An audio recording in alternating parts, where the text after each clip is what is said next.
Matt, you had to eat your last book live on television. You've just published a new one. Yeah. Given that, why should anybody take this new one particularly seriously? Well, just to add, I think Good question. Solid. End of interview. Yeah. the last book on Brexit was a really serious, good book that's become one of the definitive books on the Brexit vote with Cambridge. Look, this book draws on 20 years of research that I've been undertaking on politics, public opinion, and it's basically interested in these three big revolts that have reshaped the country: the rise of Farage and populism, the vote for Brexit, and then the post-Brexit realignment with Boris Johnson in 2019. And what I'm trying to do is challenge some of the misleading narratives and beliefs that we have about what caused all of that, take a step back and paint a broader picture and a longer term story. And that's what the book's about. So if people on the left of politics want to challenge their priors, want to challenge the way they see the world, then this book is for them. So this new book's about what you call a new elite. Can you sort of expand on that a little bit? Yeah, so what this book essentially is arguing is that we are living amid the rise of a new ruling class in the country that is comprised of elite university graduates from Oxbridge, Russell Group universities who tend to live in the cities or the university towns, who have often... Can you tell me any point in British history where that wasn't the case? Yeah. We've always been run by Oxbridge-educated wankers. Literally. Always. It's always been the case. I mean, to the point at which, when was the last prime minister we had that didn't go to Oxbridge? Or how many of the last how many prime ministers haven't gone to Oxbridge? But it's probably a better way of saying it. Yeah, I'm not sure, but it would be a vanishingly small number have not gone to one of the elite private junior schools or senior schools, and then onto either Oxbridge or St Andrews, or like I said, it's one of the Russell groups. Yeah, I think it's out of the last century or something. I think the only prime ministers that didn't go to private school were Gordon Brown and Margaret Thatcher. Did Wilson go to a private school? I think he did. Oh wow, okay. That's interesting. I don't want to say too much because I've seen this before, but what you will see is that Matt Goodwin has absolute zero class analysis, and you'll see that going forward, and it only becomes more apparent. Like he's only scratching the surface here, but broadly, it seems like he repeats himself over and over again whilst getting worse and worse. I feel like really that Aaron Bastani doesn't need to do much. Goodwin's arguments just completely unfold by themselves. Well, you can tell he doesn't have any real class analysis because he's sort of saying these Oxbridge-educated city people are bad. But what we should do is go back to the politics of Eton and Oxford-educated former mayor of the largest city in the country as the leader of everything. We need to go back to that. Well, I'm sorry, doesn't he fit your description rather well? So far, at least. He's not liberal, but he does fit everything else. Is it just the liberal thing you don't like? Okay. Basically. Identity have been drifting leftwards, both culturally and politically, over the last decade or so, and disproportionately dominate many of the institutions in society, from the House of Commons to the BBC to other parts of media, creative... Hang on, is he saying that liberals dominate the House of Commons? Oh, just you wait. Oh, it gets better. Oh, Amazing. It gets so much better. So Boris Johnson's English Nationalist Party, otherwise known as the Conservative Party, have a 90-seat majority, but it's liberals that run the place. They're not even liberals. Don't even run the Labour Party anymore. It's because what fails him is that he doesn't know the basic definitions of political ideologies. Like he doesn't even know what a liberal is. I'm not even joking. He literally doesn't. He doesn't know what left wing and right wing is. He doesn't know what liberal is. I've not ate yet. Industries, cultural institutions, the prevailing culture. And this new elite, I'm arguing, isn't necessarily always determining policy, isn't always necessarily in number 10 Downing Street, but they wield enormous cultural, social, and political power. And over the last half century... If they're not making political decisions, how do they hold political power? Do you know how things work? Yeah, I think he's trying to say, well, this is such a large part of the population that they have to be listened to be able to enact policy. And I'm like, yes, welcome to the wonderful system we have, Matt. It's called democracy. I think this group has not only expanded, but has actually consolidated its power in a number of key ways. And we can talk about how they've done that, but they've become one of the most powerful groups in the country. So the axis of power in Britain, I'm arguing, is now tilting away from the old elite, which really was about wealth, income, inherited titles, estates, which often actually leaned right on cultural questions or often reflected the values of the country is now tilting towards this new elite. Oh, so tilting right on things is automatically conflated with the will of the people. In many respects from that older elite. We'll return to that point. I just want to quote from your book here. The new elite is composed of Britain's doctors, architects, newspaper editors, journalists, politicians, civil servants, and academics. Doctors. Imagine thinking doctor. Look, you know those motherfuckers are on strike now. They're doing that now to try and get paid They're striking above- themselves. It's a Yeah. distraction. Exactly, they're striking against themselves so that they can negotiate with themselves to give themselves a pay raise, so they themselves don't have to live below the poverty line, whilst also being the most important people in the country because they literally save people's lives. Basically, we just said there. Why aren't hedge fund managers in the list, or landlords, or billionaires? Why aren't they in the elite? Well, they are in an elite, but they're not in what I'm calling the new elite. So, My in elite. Just sorry, because a moment ago you said a new ruling class. So you're saying this new elite is a new ruling class, but that ruling class doesn't include people like landlords, billionaires, CEOs. well, it will include It doesn't include billionaires. Just imagine how illiterate you would have to be to possibly posit that as remotely true. CEOs. We can come and talk about how the new elite are influencing business or influencing capitalism, and they are doing in a huge way.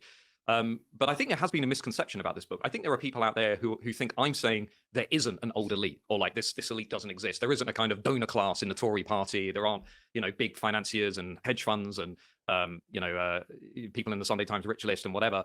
Those people still exist. I mean, that's in chapter 2 of the book. I talk about, there is an old elite in the country. But what I'm arguing is that overall, Thank you for admitting they haven't disappeared. That was the substantive criticism, clearly. over time, the gravity, the axis of power in this country is shifting to this new elite graduate class, which is larger than the old elite. It's typically about somewhere around 20-25% of the country. It's actually exerting an enormous influence on that old elite now by reshaping not just politics and prevailing culture around its values and its voice, but also reshaping business and capitalism around many of its values, which is one of the most interesting dynamics. And I think also is determining who has a voice in the national conversation and who doesn't. Or to put it in another way, it's dominating the epistemic class in our society. It's deciding what's socially acceptable and what is not. It's deciding.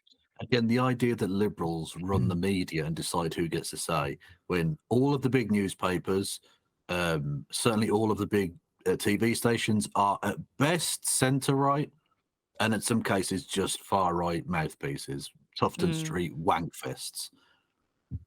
It's a farce. This is ridiculous.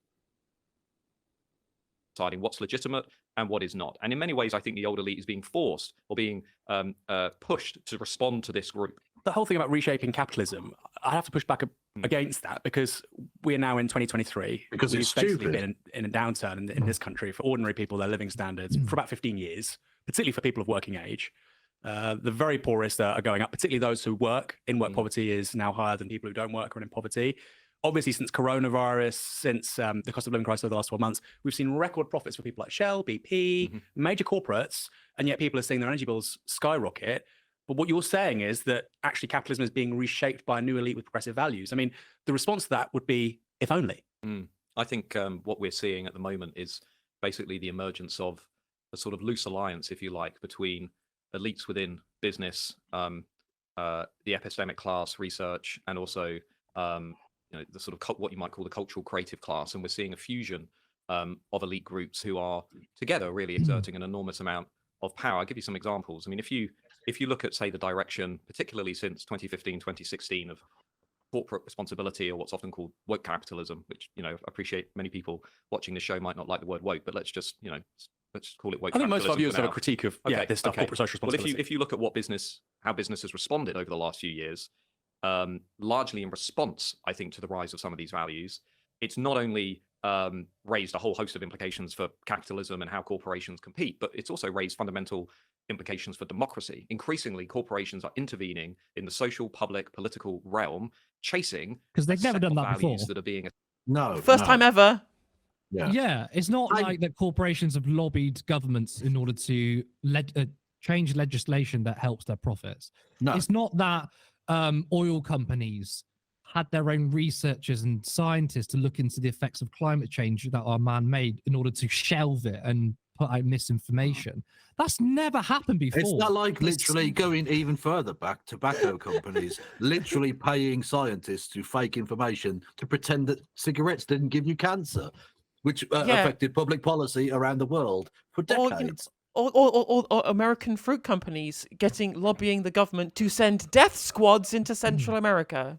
Espoused and promoted by the new elite. And there's a sort of loose alliance between the two. And I'm certainly not the first person to make this argument. I mean, Michael Lind's New Class War, to some extent, David Brooks, Rise of the Bobos, and go back much further, James Burnham. Bohemian Bourgeois, just so people... Bohemian Bourgeois. 1941, James Burnham, who argued, which is really the roots of my argument, is essentially that the old school bourgeoisie capitalist system was not being replaced by socialism. What he argued was it was being replaced by a new professional managerial class that was increasingly influencing and reshaping the world around it. And I think what we can see today in terms of this very hypocritical brand of woke capitalism, the way in which companies are now enforcing values on their employees, on their workers, often doing so while undermining rights for workers, in essence is also a reflection of the power of this new elite, that they control the prevailing culture, they control the national conversation, they control, as I say, the sort of the parameters of what we're able to discuss and what we're not able to discuss. How's it reshaping capitalism? Because we're seeing income inequality spiral. We're seeing productivity gains go almost entirely to the 1%. We're seeing asset owners benefit basically to the detriment of everybody else. Including many people within the new elite. I mean, if you look at how... So you're saying so I agree with you on the corporate social responsibility stuff. I would just say, yeah, that's whitewashing while they get on with the serious business of exploiting people and making really serious money. I don't think there's a new elite with progressive values seriously reshaping capitalism. I think they're changing little bits around the edifice for sure, the marketing side of things. But do you seriously think they're reshaping capitalism? Because look, we've got world's wealthiest man, Elon Musk. We've got Jeff Bezos. These people are so extraordinarily rich. When I was a kid... No, I'm not. But you see, I don't dispute any of that. Right. But you still reshaping capitalism. What I'm saying is the transition from shareholder capitalism to stakeholder capitalism to this belief that the purpose of corporations now is not just to pursue profit, is not just to return value to their shareholders, but is to deliver value for consumers, workers, communities, countries, societies. Well, that's the first doozy, I'd say. Yeah, that's amazing. Firstly, you've just undermined the entire argument for capitalism. The entire argument is that it does serve customers and things. Like that's the kind of the pro free market argument, isn't it? That it makes society better naturally. And the objectivist argument, right? Is by prioritizing market fundamentalist values above all, you will create positive utility by default, right? That is the objectivist argument.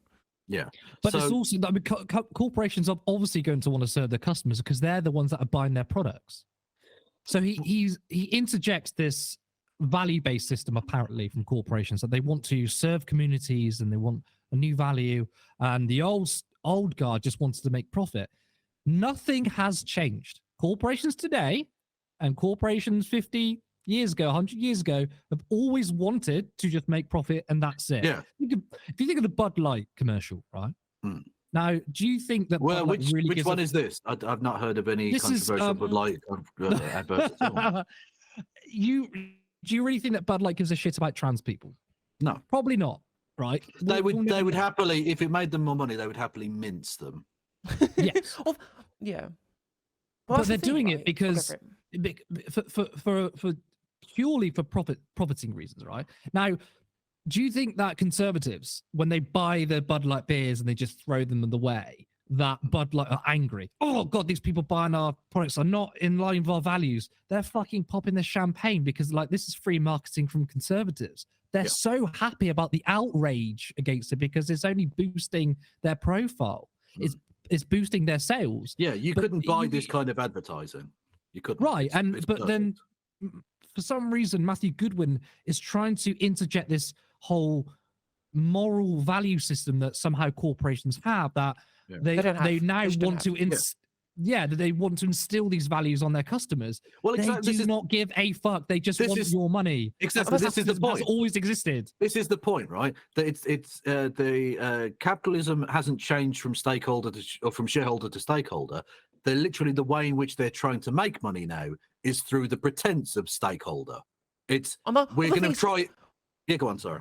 Well, the important part of understanding this is that obviously Matt feels, and every other fucking culturally right-wing person feels like they are some kind of silent majority when they are a very loud minority, right? So it cannot be that what we understand to be true is that corporations just want to make money, so therefore they have to pander to the biggest market, and progressive values are the biggest market because there's a broad consensus about this stuff, right? If you started being anti-trans or anti-gay or didn't have some kind of hiring practice that would stop you from having to deal with, I don't know, discrimination lawsuits in your workplace, you'd lose money. But exactly. the thing is, in actuality, what's happening, which is a good thing, is that as we develop as a society, we progress. Our views on social issues get better. Therefore, not true. There's Not more true. people. Not true. Not true. Not from No, Matt Goodwin. human civilization is entirely static, and we've always believed exactly what we believe now. But if the share of the market for so-called progressive people expands, then corporations are just going to respond to that. The way he analyzes this, if I can call it analysis, is that he thinks it's very top-down. That the values of progressivism is top-down from corporations and the establishment onto the people, rather in actuality, because nothing fundamentally changed by free market capitalism, is that people have just got better on social issues, and corporations who want to sell as much products as possible to make as much money as possible have recognized that, and that's why they've changed. It's simply corporations responding to the free market, which is what right-wingers fucking apparently love, but they don't. They don't like it. No, they want their cultural values imposed on everybody else at the expense of the free market, right? Well, I'm not disputing. The ruling class don't believe that. Some of them do, but I'm not disputing the fact it's hypocritical. I'm not disputing the fact it's a smokescreen. But what I'm still saying is, despite all of that, we have large multinational corporations intervening in democracy in the public realm to an extent they would never have done in the 1950s, 1960s, 1970s. Okay, then. Okay, sorry. What? Yeah, that's just a lie. I mean, we've already analysed it. We can just say that's a lie and move on, I think. Yeah. That, in essence, is partly a reflection of the values of the new elite. That group as well, by the way, the reason I'm pointing to them, and I'm not denying that inequality is still an issue and living standards are collapsing. But that group, just think about how they've consolidated power over the last half century. What group? The new elite. Hold on, because we're going to come, because I know it's a very capacious term. So when you say the new elite, that's what I'm saying to you. So what? Consolidated power. You said, for instance, architects, academics, they've not consolidated power in the last 50 years. Academics have seen their wages in terms of what they can buy in terms of goods and services collapse in the last 10 years. Academics wield considerable amounts of cultural and social power. They're part of the epistemic class. They're gatekeepers to knowledge. The epistemic class. He keeps saying that as if that really means something. I guess quickly make a point here, which is why he has no class analysis, is that he's completely separated social capital and capital. So he's like, okay, yeah, these people may have seen their wages fallen and their relationship to capital has gotten worse, but they have more social capital. What he doesn't understand is that social and capital are intertwined. Yeah. So the more wealth you have, the higher up in society you are in terms of earnings, in terms of wealth, gives you more social capital. Do you think Elon Musk, one of the richest men in the world, doesn't have social capital? He literally fucking owns Twitter. What he wants and posts shit to millions of people. And he bought Twitter specifically because he wanted to use it to gain social capital, right? He incinerated $44 billion so that he could shitpost and make himself look like it and look cool, or to also spike Dogecoin. We don't really know. But either way, he specifically was going out of his way by using his gigantic amounts of wealth to try and entirely shape society, which is far more than anybody could do from being an academic. I'd also like to push back and saying they're the gatekeepers to knowledge. Good. I'm glad people who know things and who have studied things are the gatekeepers to knowledge. This is the ideal meritocracy, rather than a meritocracy based upon how much value you can generate for shareholders. No. Doctors and lawyers and professors and stuff shouldn't have the say. It should be Dave down the pub who knows for definite. Give you an example. Let's take Michael Jordan. When Michael Jordan was asked about why he was comfortable to be selling trainers to both Democrats. Oh, he's going to do the thing that all capitalist pricks do and bring up that Michael Jordan said the conservatives buy sneakers too. Yeah, we know. This is one of the, I think, crazy. He's refuting his own argument. Yeah. This is what he's about to say is utterly fucking insane. Yeah. Democrats and Republicans.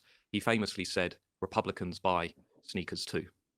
I don't think that would happen today. I think corporates have become so openly partisan and political on these issues that you don't think that Nike still sells shoes to conservatives. This is demented. This is fucking demented. They still sell Jordans. Nike sell Jordans now to any fucker. Like, this is what? I don't know what to say genuinely to stupidity this bad. It's don't- genuinely delusional. Yeah. It's like, imagine corporation. So at the board meetings, like we've lost, we've dropped by 30% in profits. What happened? Oh, well, I personally went down to every single store and asked everyone's political beliefs. And when they said, "Oh, I'm a Republican or right wing," sorry, we can't sell to you. Literally, This is absolute lunacy. It's only way, fucking lunacy.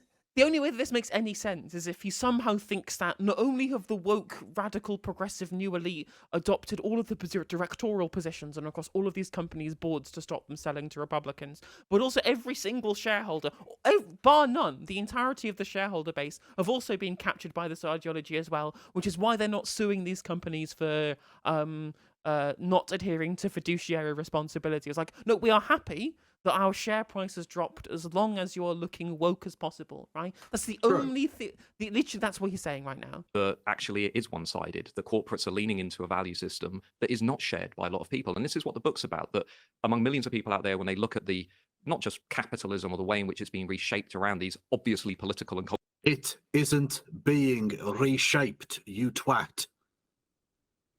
Sorry, it just every time he says it, he's lying. So I just had to interject. Apologies. cultural goals, but when they look at the BBC, the institutions, the creative industries, the political parties, when they look at the universities, when they look at how their kids are being taught about highly contested concepts and issues from white privilege to gender identity theory, they see a particular set of values that are being imposed on them, often by the state or by corporations, which they do not share. Didn't you say it was the state's fucking job? Because he literally was saying corporations shouldn't do this. This is the thing that the state should do. And now he's saying, well, the state shouldn't do it.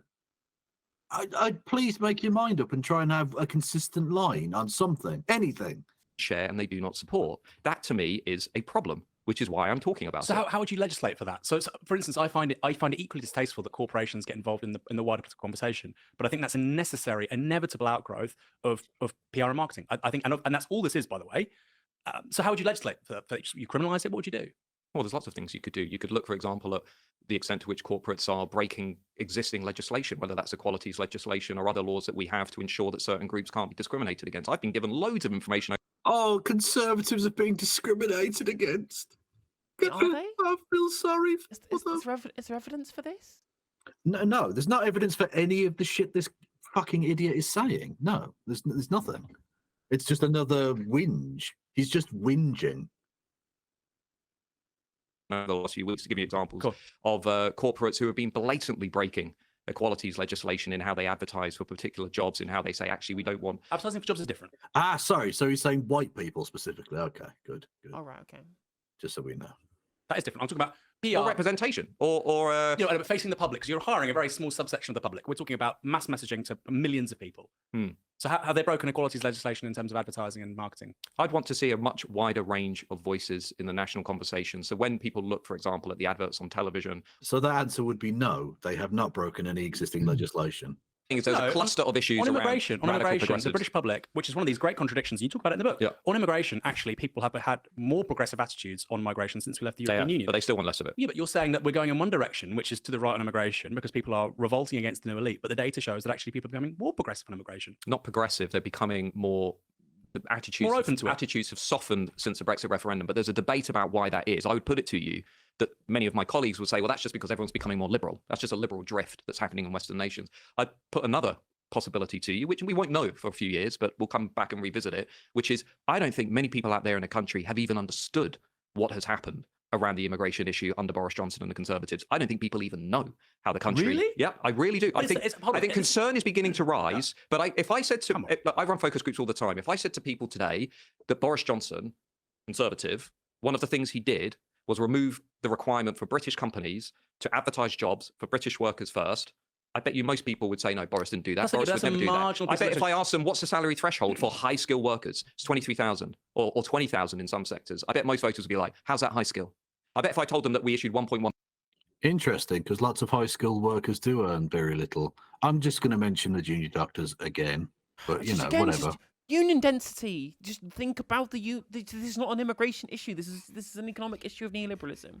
Like he's literally the amount of times he has to try and force cultural disagreements with progressives into issues of economics. It's incredible. It's reaching further than Stretch Armstrong. True. 1 million visas last year, or we are now committed under the OBR I was also gonna make a forecast point, to actually. sustain net migration levels of about a quarter One of a sec. million for the next 10 years, while dealing with a housing crisis, while dealing with a public service crisis, while dealing with a climate energy crisis. I bet most voters would be like, but I thought we were lowering immigration. Wait, hold on. I bet it's not good enough, because you know that immigration is still one of the most salient issues in the debate. It's number right two now. for Conservatives, and I suspect it will become more important over time. But I don't think people have understood. Well, they have understood, because it's one of the most salient issues. They've understood. We're talking about small boats. We're talking about the issue that we can see on, the news and so on. But I don't think people have a grasp of just how profound the changes in the next 10 years are going to be. And I'm concerned, why I wrote the book, that on these issues where the new elite is saying we want more immigration, we want a looser approach on the borders, we want looser. Who's saying that? Lots of people are So saying come that. on, Matt. This is the same throughout the Well, book. take the Gary Lineker episode. Yeah. Take the Gary Lineker episode. Gary Lineker, who, by the way, Oh, for fuck's sake, Gary Lineker again. When did he Jesus say anything? Christ. When did he say anything? Point to me one time where he said we need more immigration. No, he just said that maybe drowning migrants in the Channel was bad, or shipping them to Rwanda is bad. That's not the same as more or less immigration. That's not the prescription. that he was That's the same to these people, isn't it? Oh, yeah, That's that's the also same true. in their heads. That's the same. Yeah. I'd also like to point out they were having this discussion just a minute ago about people's attitude to immigration softening for different reasons, and the main reason is because the people's hatred of immigration entirely maps onto how much the media talk about it. Yeah. The evidence shows you that it is proportional. The rate at which people say that immigration is an important issue to them is always proportional to the amount the media is talking about it. The graphs map on basically. They match to each other, right? So that's going to be the reason, right? Based on- hold on, who's an avatar of the new elite yet didn't go to university? Sure, absolutely. Well, there is a sort of a loose alliance with parts of the celebrity class, as you can see in Hollywood as well. I mean, that's not. I don't think that's a No, because you're crazy point. But if you took the Gary Lineker conversation, the fundamental thing with these people is that they prize university education. if you took the Gary Lineker debate, where he came out and said what he said about 1930s and Suella Braverman, based on the national conversation that I observed, and I'm happy for people to disagree with me, you might be led to believe that about half the country think the same as Gary Lineker, that about half the country, if not more, strongly disagree with the government's policy. 16% do. It's a minority issue. Who's talking about her language? On a lot of the radical, wasn't talking about on a lot policy. of the radical progressive issues that are championed by the new elite, take the Scotland gender recognition bill, 20% support it. Hold on, we're jumping around. No, but this Radical progressive idea that the language around invasion stuff, which again was what Gary Lineker was talking about. It's interesting that Aaron mentions, right, when Matt Goodwin said people must the polls were saying they must disagree with the policy. And then Aaron says, no, he was talking about her rhetoric, not the actual policy itself, right? Matt Goodwin immediately switches topic, immediately says, let's talk about gender recognition instead. Because he knows he has no fucking answer to this. Because Gary Lineker was indeed absolutely correct about the language that was being employed. We saw the language led to terrorist attacks, for fuck's sake. How disconnected. How can I respond to something if you jump to something But completely this is an different, though? example of a key point, which is the new elite, especially the radical progressives. Oh, he's doing that hand thing that Cameron always did. Thumb into the It's a forefinger. really and it's politician thing to do. yeah. This is definitely someone who's not had huge amounts of media training to deliberately try and appear in a specific way to come across as best as possible to a future audience, is it? No. No. Definitely not been paid by had trainings in media presentation by like the Legatum Institute, who bankroll basically his career. Yeah. No. This is clearly all totally natural. That's how normal people do it, not lizards in human suits, as again I described. Or Aardman Animations puppets. Yes. Them are utterly disconnected from much of the rest of the country. But you're jumping all over the place here, so I can't sort of pin you down on one thing. Sure. When we talk about immigration, I think certainly most Tory voters from 2019 are fully aware that immigration is still relatively high, and it's still far higher than what was being promised by David Cameron in 2010. I think that goes to the heart of the problem for the Conservative Party, right? That they say immigration is still high and you've not done anything about Agreed. it. Yeah. And at the same time, you've got more progressive values over time, although you said that's not necessarily the case. No, I'm saying it's up for debate. It's up for debate. We'll see where we are in 5-10 years. I think that the cause of that, I think, is disputed. What I think has happened is Remainers have doubled down on their social liberalism in response to Brexit, like in the US. Lots of Democrats. It's exactly like the clip I posted. It's exactly the clip I posted. His only barometer for any of this is whether they voted Leave or Remain. That's it. Yeah. Well, exactly, because these people are so poisoned with the Brexit debate and their supposed success, although what exactly the success is here, I don't know, other than literally just winning the vote. It doesn't appear to have worked out well for seemingly anybody. Yeah, Everyone hates it. Literally, everybody hates it. Yeah, but they're obsessed with it because it's like the big success. We own the libs by cutting up our own fucking feet. So if I'm a sort of a graduate charity worker in London on £25,000 a year and I'm in my overdraft and I can't afford to pay my rent, do I say to my landlord, "Oh, don't worry, I can't pay my rent, but I've read Bourdieu"? Well, I've read the complete works of Shakespeare. You're not in the new elite. I mean, that person, in my mind, if they were in the new elite, would be from a family in the managerial professional classes, would be doing better financially, would be leaning left culturally, probably would be able to draw on considerable. That's like the elite is people who are doing well, and the people who are doing well are the elite. That isn't a massive insight, surely. No. Whereas what you're saying is the old elite had economic power, the new elite has political, social, and cultural power, and it fundamentally comes out of the university education. I'll quote you on this. The new elite are now so dominant in the world of politics that some scholars warn we have left the era of mass democracy, which characterized the 20th century, and instead a new dark age of diploma democracy, in which the system has been rewired to service the graduate class. You talk about the new elite and the graduate class interchangeably. It means Jews. So that example I just gave to you, actually. Yeah, he does actually he's just JQing at this point. Yeah, that's just the JQ. Really completely underscores what I'm trying to say here, which is at the very moment we have runaway inequality, we have the 1% taking more and more wealth. Isn't it convenient for the powers that be that we have also a new definition of the elite, which includes somebody on £25,000 a year who happens to work at the National Gallery? It's not either or. Throughout, as you know, throughout history, there's always been inter-elite competition. Different groups of elites competing for power. So it's a different kind of elite. There's a cultural elite. As I said at the beginning, the axis of power is tilting away from one elite to another. And what we're seeing today is many members of... Okay, but why should I give two fucks about which elite? Like, he's acting as if, actually, it was fine when this other elite were in charge, but this new elite are bad. No, actually, the fact of having elites is bad, actually. Quite, yeah. Like, but he's literally arguing that this new elite is the problem. Elites are fine, just not this elite. But also, he's clearly overblowing the fact that there's a competition between these elites. If there's any class in the whole world that has more class solidarity, it's the fucking elites. They work for each other to destroy the rest of us. So they have a huge class solidarity. So I would like to know what this competition really is anyway. Because if you say, oh, there's a competition between two elites, one elite wins over than the other elite, that's not a competition between elites. That's just the elite still winning. Elite isn't personified in just one person. Elites is personified as the system itself. It's a system of people in a kind of weird way of putting it. So you can't be like, oh, there's a new elite in town today. Not really. It's still the same elite, regardless if they're socially right-wing or socially left-wing. Okay. Doesn't that matter. Old elite having to respond to the growing power of this new group. And I think that's one of the more interesting tensions that's unfolding around us. And I point to a lot of developments, media, universities elsewhere, where you can see this very clearly. Publishing would be another example. Creative industries would be another example. You're the Penguin. It's a big publisher. Now, let me tell you, that's a story in its own. That's a story in its own. Yes, getting books published should be kind of difficult, mate. So the fact that you may have had some struggles, you had to send 5 whole emails, maybe, I don't know.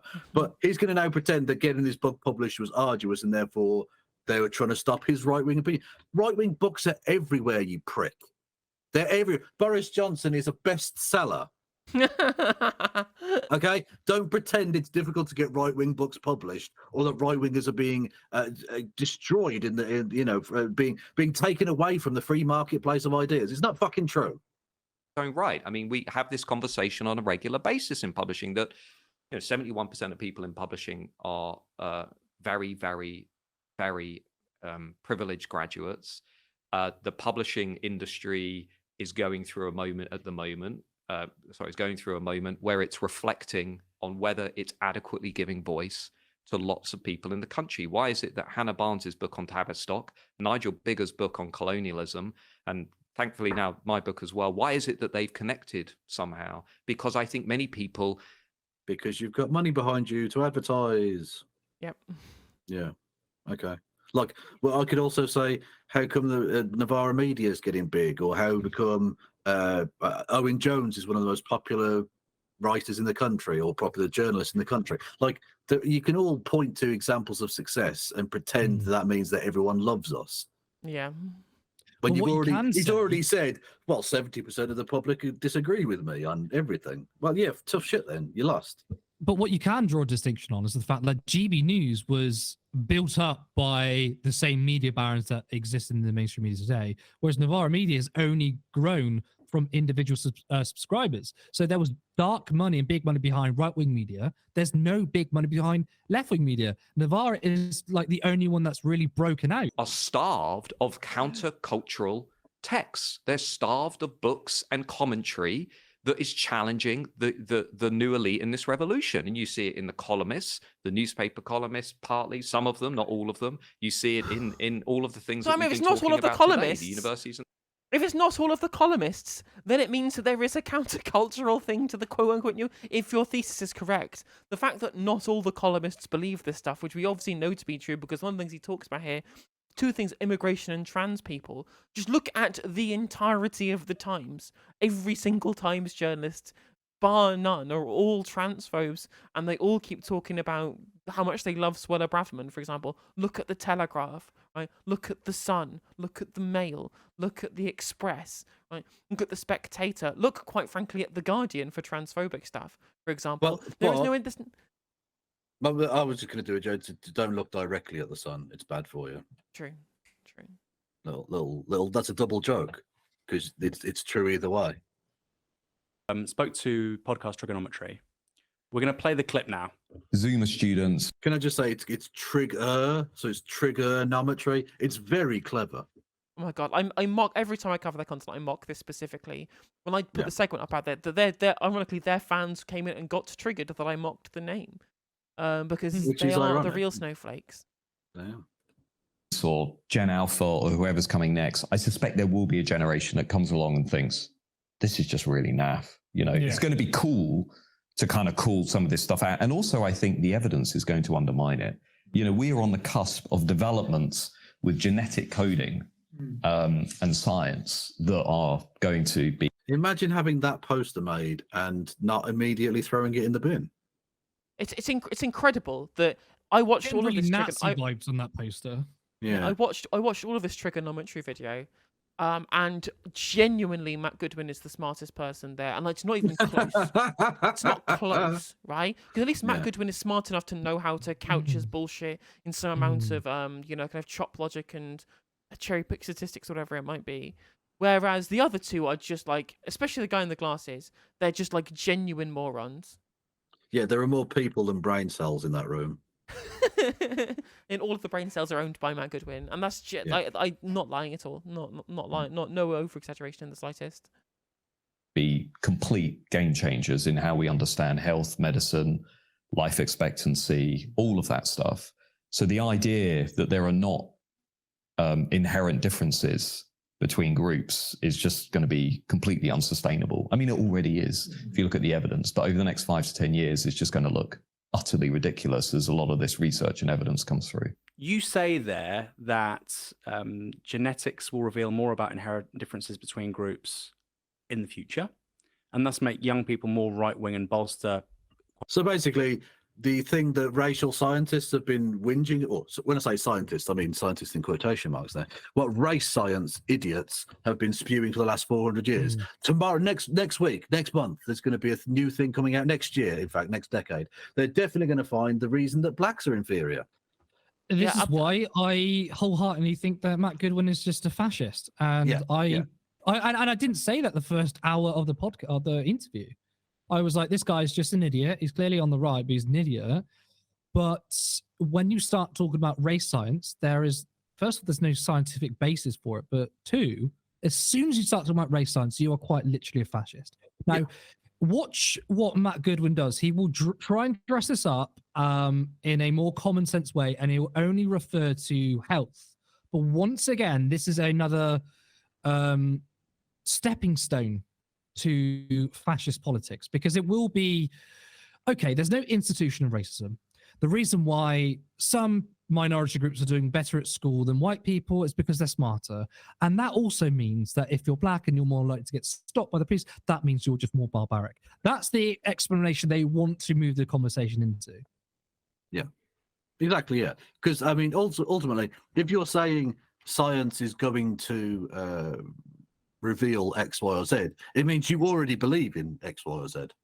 So you already believe that people who are not white are inferior. That's why he's just revealing that. It's one of the most. Yeah. It's a little subtle, but it's certainly one that you can pick apart relatively easily, and it's just a self-report. Oh no! I'm really unbiased. I'm unbiased, and then I saw the science, and it convinced me. No, you believe this shit, and you're gleefully waiting for something to give you material to attack Which the again, other side or to attack they've been minorities. They've been waiting 300 years for this. They've tried fudging the science, and now the science more and more just reveals, oh, actually, no, there aren't really any differences. It's fine. Yeah, like this guy's still living in the bell curve era. Yep. I mean, I wouldn't put it past the idea that he's probably might be getting money from the Pioneer Fund. Who knows? Who knows? For legal reasons, I cannot possibly speculate. No, quite. Quasi-conservative arguments. That's not quite what I said. Hold on. What inherent differences are you talking about in that video, and in between which groups? What I'm saying is that the claims of radical progressivism over the long term, Which you've already admitted aren't progressive, so you should stop calling it that, because words have meanings. But okay, continue. are simply going to be unsustainable, because the dominant narrative is to trace pretty much every disparity between groups in society to racism. And what I'm saying is, if you look at areas of our national life like health, you can clearly see many different outcomes: rates of prostate cancer, coronary disease, life expectancy. Okay, yeah, but for a start of life expectancy, I was with you to an extent there when you were mentioning certain diseases. There is propensity for certain diseases in certain communities. We know that. That's been known for 150 fucking years. That's not that surprising. Doesn't mean inferiority, though, does it? It doesn't mean that we should treat anybody any differently. Also, when you then add in life expectancy, like that's not massively determined by concrete societal existence. factors, right? Yeah. Socioeconomic conditions, right? And the thing is, so, like, this is almost like, this is why having things like, a health service free at the point of use, can ameliorate these disparities between racial groups on the terms of susceptibility to certain diseases. Crazy idea, I know. Which have absolutely nothing to do with racism and are clearly influenced by genetic factors, among other things, poverty and whatever as well. But the idea that we can just look at all of these group disparities in society and say, that's racism. Except Aaron has already literally said, no one is saying it's all racism. No, but the thing is, he specifically pointed out one of them. Again, smuggled it in amongst things like susceptibility to certain diseases, smuggled in these socioeconomic factors such as poverty, and saying, well, this can't be that. This must be, why are we talking about this as something to do with racism when he's not? The poverty is the consequence, not the cause. What's the group disparity cause that's specific here that you're trying to say is due to their rate of poverty, right? And it's almost like, again, he's trying to dog whistle these people are inferior. As we did, hang on, as we did partly during the COVID pandemic, of course, everyone said, well, this is just racism, is for the birds. It's far too simplistic. But if you're saying that, I think conservative arguments... I think there was a view that what I was saying is somehow genetics will make people more conservative, which was utterly...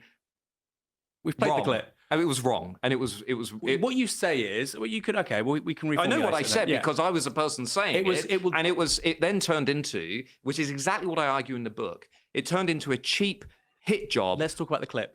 No, because this is I don't want to talk about the... No, I don't want to talk about the thing I said. I want to talk about this completely different thing I didn't say or something. What? This is nonsense. Like he would ever accept that from a politician. Like he would ever be sat there with a politician or interviewing a politician and say, when you stood up in the House of Commons and said X, Y, and Z, well, I don't want to talk about that. I want to talk about the price of eggs. Well, I mean, to be fair, politicians do that. Well, they do try. A lot of Tories do that. Yeah. But like he would never accept that as like an acceptable thing, certainly from a political enemy, let's say. Reception. I want to talk about the clip because you're here. I want to talk about the reaction to it because, and then I'll come back to the clip, it underlines a point I make in the book, which is it became a cheap hit job trying to discredit a voice that people find challenging. I didn't anything in that clip beyond the fact that if you want to explain different health outcomes among groups, you cannot ignore a variety of factors, of which genetic factors are going to be one. That is a common sense argument. If anybody wants to dispute that, I'm afraid they are not reading. They are not engaging in research. What you seemed to say to me was that right now, progressive arguments around fundamental equality and sameness between races will be undermined over time as we learn more about the genetic diversity and disparity between various different racial groups. Now, I think most people, I think rightly, by the way, Matthew, read that as you saying, well, actually, we'll find out quite soon that genetics are going to account for things like intelligence. And at that point, we do go to race science. I never mentioned know you that didn't at say- all. But if you look, for example, at why most of my family are in the NHS, most of my family dog, most people I How's know. that relevant to politics? If, Oh, they're doctors. Are they part of the new elite? Hmm. Interesting. You come from a family of new elitists, apparently. Mm. Hmm. if an East Asian is lactose intolerant because of a genetic trait, which is true, it's right, it's true, it's a racially inherited genetic trait, or it's congruent with how we racialize East Asian people, how is that relevant to politics? What traits are relevant to politics? In a politics where we look now routinely at different outcomes among different groups, and we say, Yeah, but outside of increased healthcare access for people who are lactose intolerant, which isn't really a thing for the most part anyway, because it's usually pretty mild, there is no political reason why you would ever factor that in. Exactly. It isn't relevant to anything. Like It's tax why the dog policy is not whistle, yeah. affected by lactose intolerance amongst Indian descendants.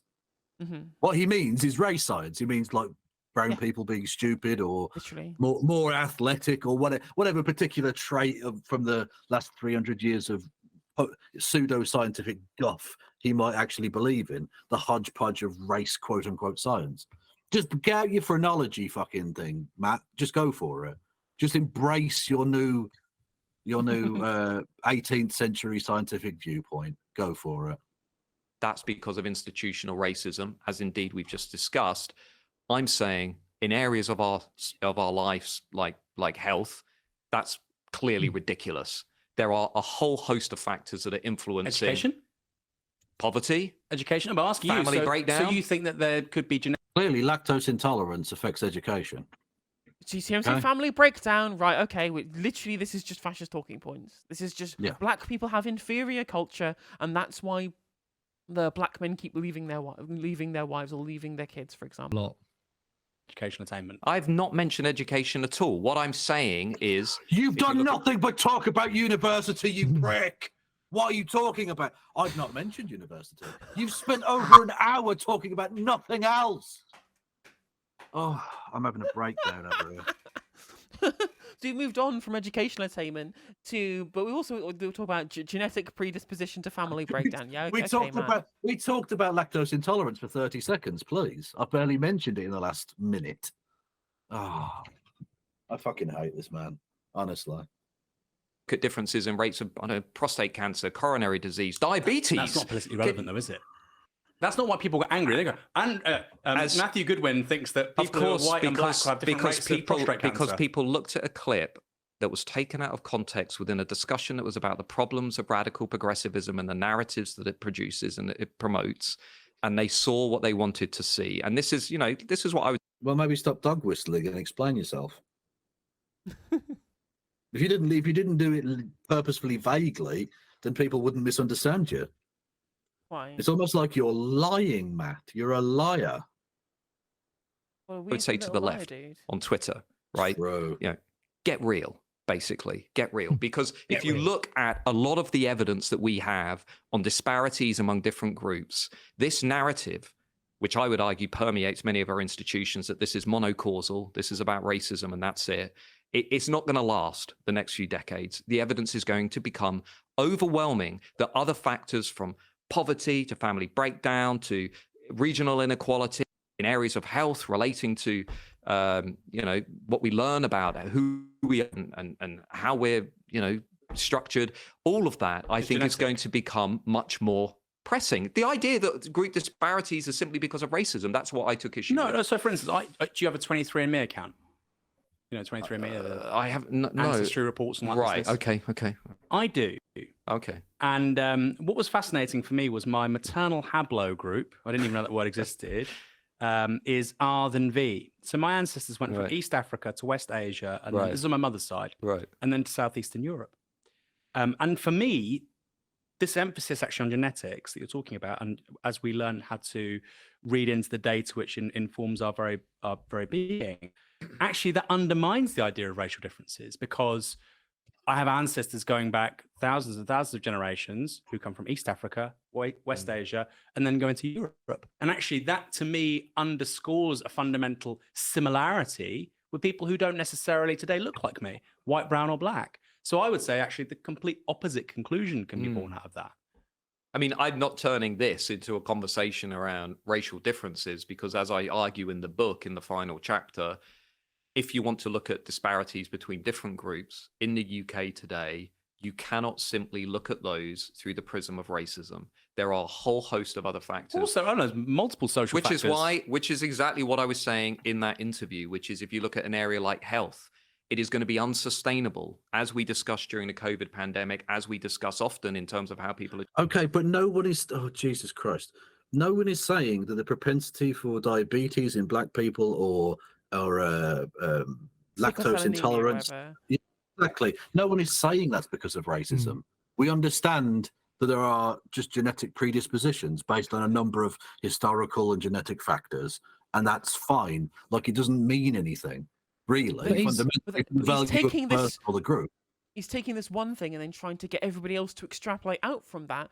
That you can then make that as the case for literally every single racial disparity, which is socioeconomic out and not, biological. Yeah. But he's also lying, because what he said in the clip was, when this report comes out, it will essentially bolster conservative views. That is completely different to what he's trying to say now, and then saying, no, what I'm saying now is what I said then is out of context. No, you had free reign to speak, as you had quite a lot of free reign to speak in this interview. You said something very different. It's not the same as what you're saying now, because you're backtracking. You are lying about what that interview was about. People have seen it, and people look. You can definitely clip people out of context, but you can't pull words out of people's mouths. Yeah, were treated in the NHS and so on. To look at all of these different outcomes and say, well, that's because of your fixed group identity. It's going to become unsustainable. You don't think that educational attainment is going to be contingent on genetics? Then you don't think? I've not mentioned education. I've not mentioned education at all. I've not mentioned education at all. You said you don't. He's done nothing but talk about education.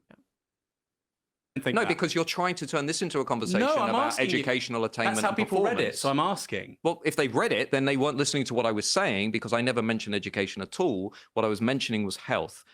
This conversation around the... You left it purposefully vague so that racists could interpret your words, but you would have vaguely plausible deniability.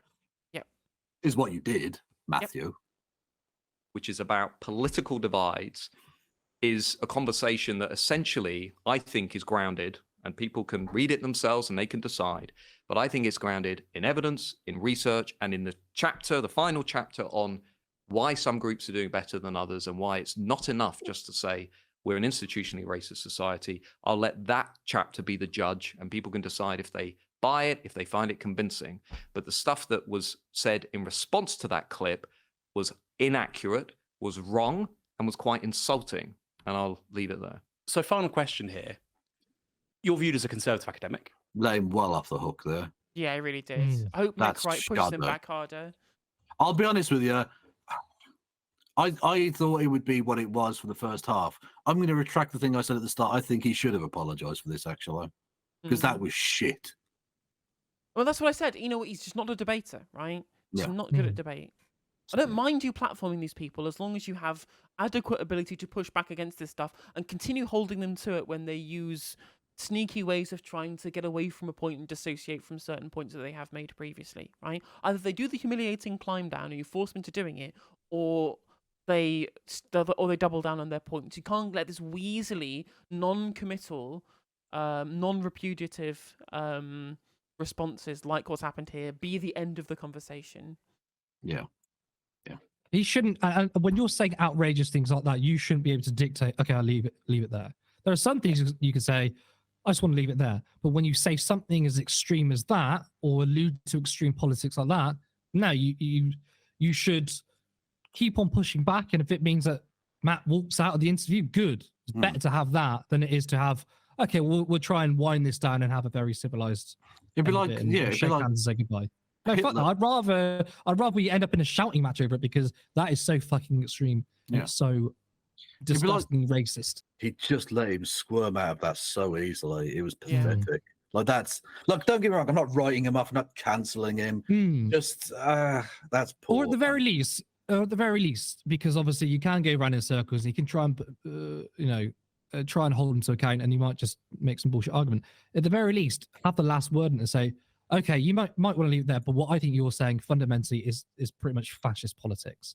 Yeah. And if you have that last word, then Matt could either say, okay, fine, leave it there, and you got the last word calling him a fascist, or he's obviously going to try and rebut that, and he can continue to poke holes in his argument. So the fact that he just sort of moves on is bad. I think he should have said, you want to leave it there, fine, but what I think you're saying is fascism. You're leading into fascist politics there. So you better explain yourself, or you can let me have the last word and be happy that I've just called you a fascist. Which is okay. That's You're For free. a conservative academic. No, You know, I would. Yeah, you covered I mean, UKIP and the rise of Farage and Brexit. but that doesn't make me a conservative academic. But yeah, I understand why people would You're say subject that. material, Sure, right? Sure. Do you think there are people who are sort of fellow Jesus travellers Christ. who are racist, who do believe that things like educational attainment are genetically inherited? I've met a lot of people over the last 20 years through my research who are racist. Now, I'm wonder talking about why. academics. I mean, I'm sure there will be, Mm. yeah, but I don't personally know them. But I've done work on extremist groups for 20 years. I mean, I've Yeah, like the Conservative Party. Ew. met lots of Islamophobic, prejudiced, racist people. And in the same way that on today, when I'm doing more work on the left of politics, I've met many people who I would describe as illiberal, anti-democratic, and in some cases extreme in how they view. He didn't say So what you're s- anti-Semitic. I'm disappointed. So what you're saying, Matt, is that you haven't done much work on the left, only the right, but you know who the left is. Yes. That is literally fundamentally his point, yes. Mm. He's lying, but yeah. Society and the world. And my frustration with moderate liberals, while we're having a discussion about the new elite, is that they never call out people on their radical left flank. They never call out radical progressive. Really? No, they were Were you never. not there for Jeremy Corbyn's? Yeah, after the demonisation of old Jam Man, I don't think you get to make that claim, Matthew. That's no, absurd. you really don't. And he's not radically left. He's a Yeah, exactly. But well, Democrat. but he But that's does radically left for them. Yeah, exactly. He So, would consider him to be wow. like Stalin, basically. Treatment from 2015 to 2019? No, I'm talking more about perhaps influenced more by where I'm sat within universities and where I'm sat in terms of the wider cultural debate, that there is a gaslighting going on where people say, oh, there's no. Why did people teach right wingers gaslighting as a term? I know. Because they don't know what it means and they can't use it correctly. It's Well, just to be fair, again, left- it's just to be fair, things I don't leftoids- like. Leftoids can't use it correctly either. Yeah, right? no Have one you ever really seen knows how like to use you it ever seen properly. like the pit crew mafia on Twitter call Yeah. anybody disagreeing with them a gaslighter? But yeah, everyone misuses this. There's no problem within liberalism. There's no problem within that sphere of politics, and I disagree. That's why my views have changed over the last 13, 14 years. In that I've come to the conclusion that I think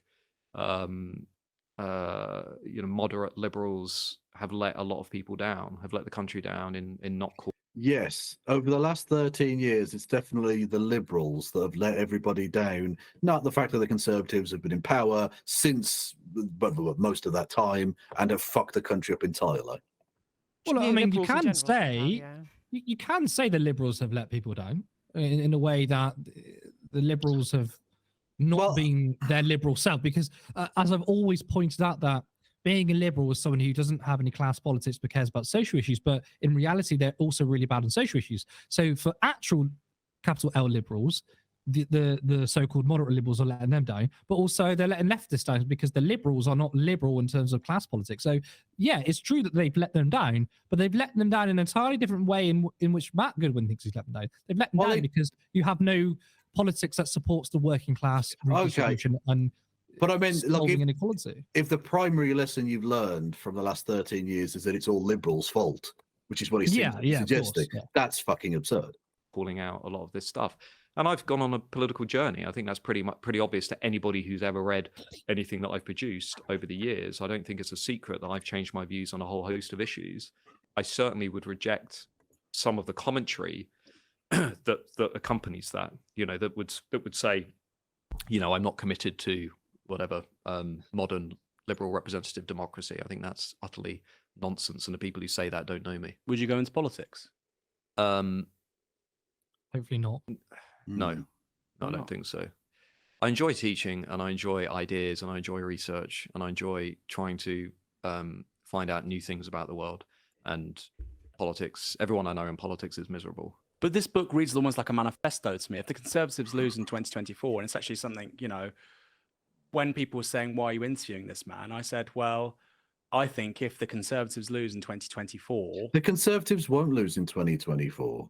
They just I think they won't. will. Keir They will. Starmer's going to become Prime Minister. So the Conservatives won't have Hey, won. I mean, that's true. I mean, the controlled opposition will win, which is Yeah. good for the Conservatives, yeah. Yeah, the Red Conservatives will just be in power instead.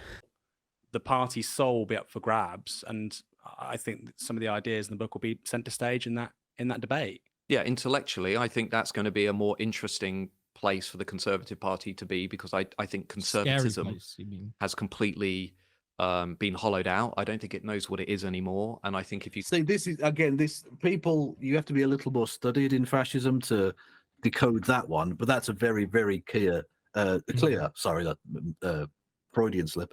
Bit of fascist rhetoric there. They always try and undermine conservatism as it is now, regardless of what the conservatism of the day actually is. Well, what does it even conserve? You can't even keep penises out of ladies' toilets, and you can't even do this, and you can't even do that. So it's essentially a way of saying conservatism has let you down because democracy doesn't work. Let's go fascist. Well, the irony is, from a left perspective, I think that the Conservative Party, through their full-throated defence of neoliberalism, have not conserved the thing that they told people they would conserve, which is community, right? Yeah. Obviously, we know because we are fundamentally, I'm not communist, rather, but collectivist as an ideology, all three of us at the very least. We understand that, there you can take social steps to promote collectivist communities. Also, say that the Conservatives aren't conservative anymore because they don't believe in slavery and overt racism and basic fascist politics. What they have done. But then we would say that's a good thing. Yeah, We're glad but that's what that I mean. Conservative parties are willing to accept that we have won on cultural issues. Well, that's what I So mean. Regardless of what they'll always try and undermine the conservatism of the day, because the conservatism of the day will be different than it was 50 years, 100 years, 500 years ago. But they Because want- it fundamentally has to change. Yeah. But when they say conservatives have been hollowed out, they want the Conservative parties today to be like they were 100 years ago.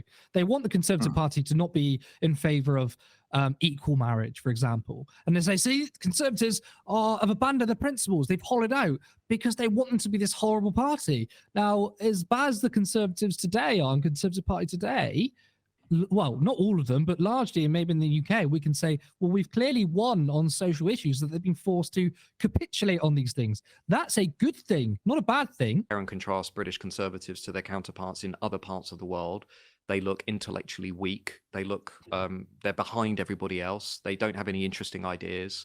And I think the Conservatives will have to push themselves into a very different intellectual space. And by the way, while we're having this conversation, because I think it's important, I'm often criticized for working or doing work with conservative think tanks.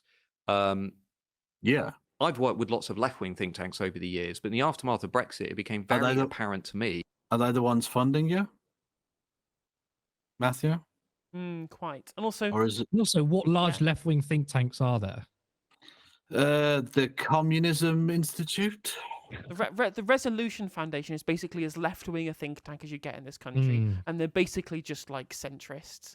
Like, their prescriptions for fixing the economy have nothing to do with nationalisation, for example.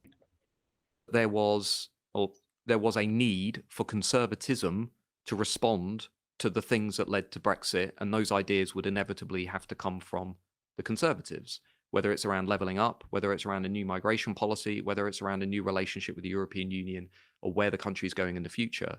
So when I started to do work with some of those think tanks, It's interesting as well. I think obviously I'm that's sorry to interrupt yet again. He says, that the levelling up had to come from the Conservatives. What do you think the 2017 manifesto was from the Labour Party? Why do you think it did so well? It was literally leveling up the country. It was a state-led infrastructure program, the vast majority of it.